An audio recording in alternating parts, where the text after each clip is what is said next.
Ambassador, I will say frankly, I'm one of the people who thinks you should be expelled from this country, and I believe that it's to do with the policies of your state. If I was Jewish and had never stepped foot in Israel, I could claim citizenship there tomorrow, but 6 million people whose origins are in what you now call Israel, who were forced out in 1947 or 48, do not have that right.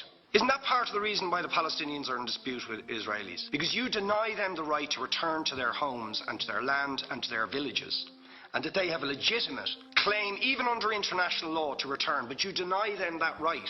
Why do you deny them that right? And why do you give that right to other people who have no connection whatsoever with the land, whether you call it Israel or whether you call it Palestine? Why do you continue to seize land, if you're serious about Oslo and the two-state solution, which under that agreement is land designated to be Palestinian land? 500,000 people, most of which has taken place since Oslo. You allow that to happen. Why do you allow it to happen? If you're serious about giving this land to the Palestinians, it's absolutely extraordinary. Are you not just taking us, Ambassador, for idiots? That you can say with a straight face, we're serious about peace, but while we're serious about peace, we're going to seize Palestinian land. And you expect the Palestinians to just sit back and do nothing about that. Now, you know what the Palestinian people have been asking for. Far less even than some people would ask for. Because I believe the whole apartheid system should be dismantled. But what they've asked for is to lift the siege of Gaza. Just to lift the siege of Gaza. Let them have an airport. Let them have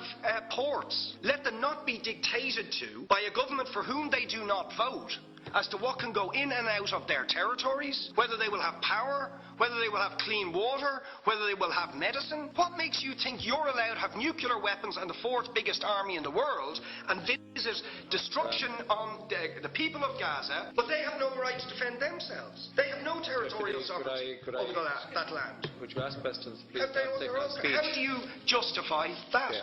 All right. How do you justify those double standards? Very lastly, Ambassador, people like Bishop Tutu, Nelson Mandela, and I would certainly describe your state as a apartheid state, with different laws for people depending on their race or religion. For example, at checkpoints going into the West Bank, there's a channel if you're Israeli or European, and there's a channel if you're Arab. Just because you're Arab. If you came into Dáil Éireann and they stopped you and said, "Are you Jewish?" "Oh no, sir, you can't come in through the same entrance as Irish people or European people because you're Jewish," you would call that racism and apartheid. You practice that with your checkpoints and your military barriers and your apartheid wall. How can you justify